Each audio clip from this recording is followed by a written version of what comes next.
Gandang hapon mga kagilog. Gandang hapon sa inyo. Nangunga tayo ng talbos kamuti dito. Oh. Gaganda ng mga talbos kamuti. Oh. Ang pupula. Yun oh. Tataba pa. Maigi ng magataan natin. Sarap nito, panlahok sa isda. Dami oh. Yun oh. Pupula pa. Ganda ng mga talbos. Lalo na dun oh. Banda dun oh. Ayun oh.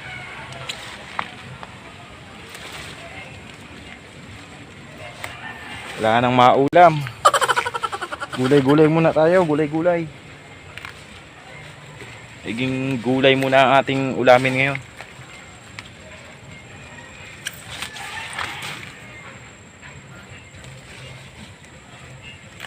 Hindi ko lang po siya may-ari nito eh. Kumuha na lang ako pero parang sibo lang ito dito.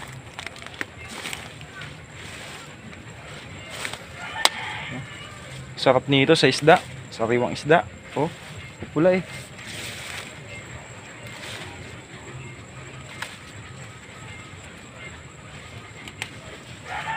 Gandang hapon sa inyo.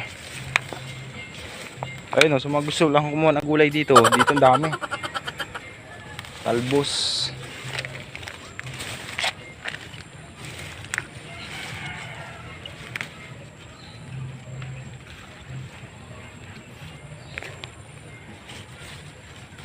Tawag sa amin ito sa Bicol ay talbos ng kamote.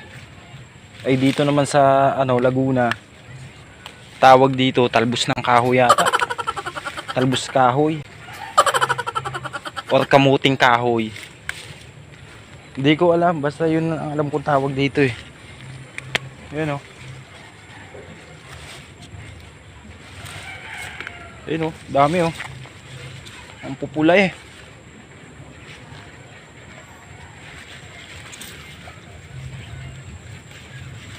Kasi ito sa probinsya, inahan namin to. Pwedeng gataan. Basta maraming pwedeng luto dito. Masarap dito nga yung yung ilalaga mo lang. Sasasaw mo sa bagoong na may kamatis. Sarap to.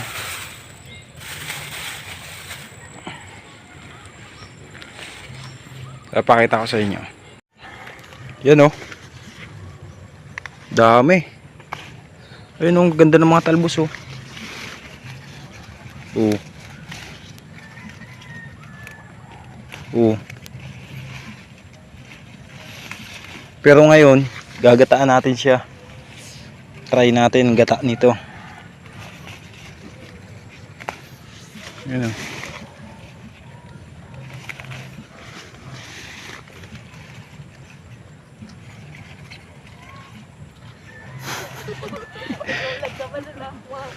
Yun o, oh. Shout out. Mukha yung mga kadilaw. Bukas na sa FB na yan. Ay nga po pala, gusto ko nang kuha ng kulay sa pulas tao.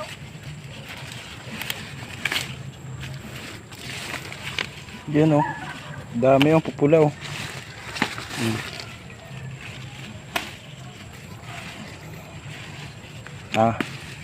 May nakita tayo dun.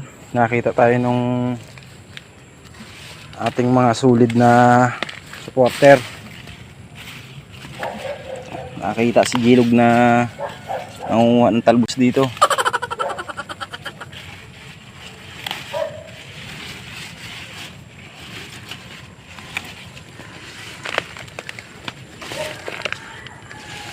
Yan o,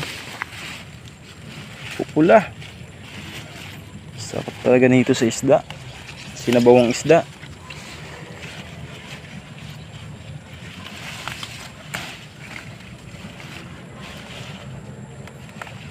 Yan o.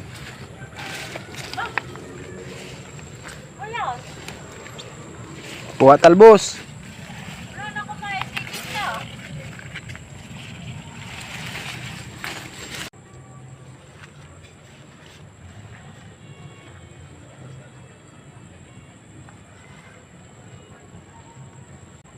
Bye.